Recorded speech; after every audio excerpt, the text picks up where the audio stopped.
En Azerbaïdjan, dans le village de Nij, les habitants sont en majorité des descendants d'un peuple qui vivait jadis en Albanie caucasienne. Il s'agit des Oudines, l'une des populations les plus anciennes du Caucase. Ils restent attachés à leurs traditions et à leur langue. On trouve les premières traces des Oudines dans les écrits d'Hérodote datant du 5e siècle avant notre ère. Aujourd'hui, ils sont plusieurs milliers disséminés à travers le monde et plus de 4000 résident ici, à Nij, un village situé non loin de la capitale de l'ex-royaume de l'Agbanie ou Albanie caucasienne.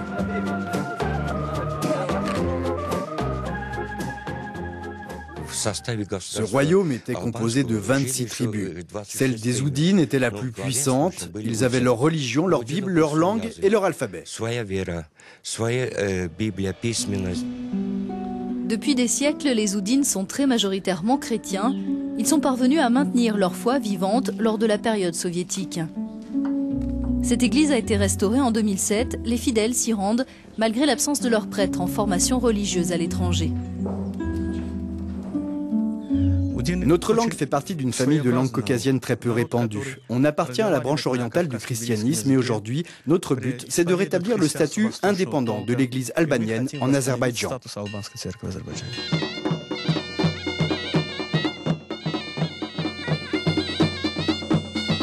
Les symboles chrétiens restent omniprésents dans la vie quotidienne. Ils figurent notamment sur les costumes des musiciens traditionnels.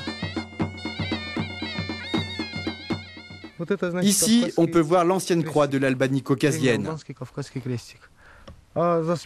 Et dans le dos, il y a un soleil d'où partent 8 flèches.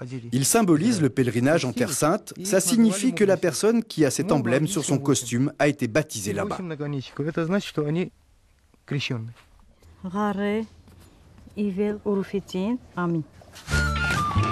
Une fois la pâte bénie, la préparation du plat traditionnel nommé afar peut commencer.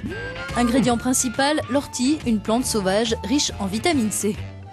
Un livre réunissant une centaine de recettes typiquement oudines est en cours d'élaboration au sein du village.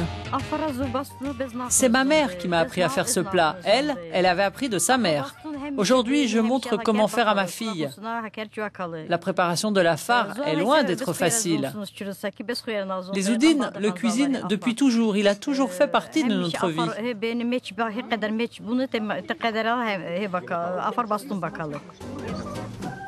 Les Oudines parlent azéri, mais s'expriment le plus souvent dans leur langue. Enseignée à l'école, elle a évolué avec le remplacement de l'ancien alphabet par les lettres latines. De nouveaux manuels scolaires en oudine sont publiés chaque année par cette enseignante qui travaille également pour des dictionnaires en ligne. L'oudi, c'est la langue de Dieu, selon ce poète.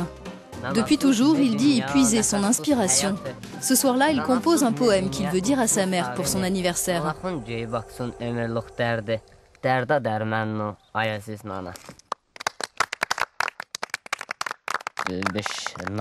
Ma langue maternelle, c'est ma muse.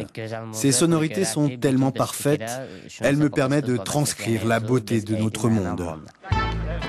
Mais dans le village, un mariage se prépare. Comme le veulent les traditions oudines, des jeunes filles rompent le pain au-dessus de la tête de la mariée pour l'inviter à veiller sur son foyer. Le marié, lui, est rasé par un barbier qui est payé par les invités. Son intervention s'avère essentielle. Tout homme est d'abord un bébé, puis un enfant, et ensuite un adolescent. Mais la seule manière de devenir adulte, c'est de se marier. Et en rasant le marié, on marque son passage à la vie d'adulte. C'est le symbole de son nouveau statut d'homme. Autre coutume qui remonte au temps où les hommes chassaient pour nourrir leur famille, tirer sur une cible. Ici, un oignon accroché dans un arbre.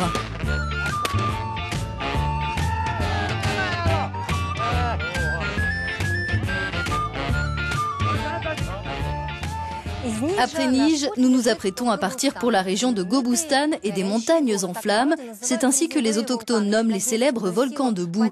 Nous testerons leur pouvoir magique dans notre prochain Azerbaijan Life.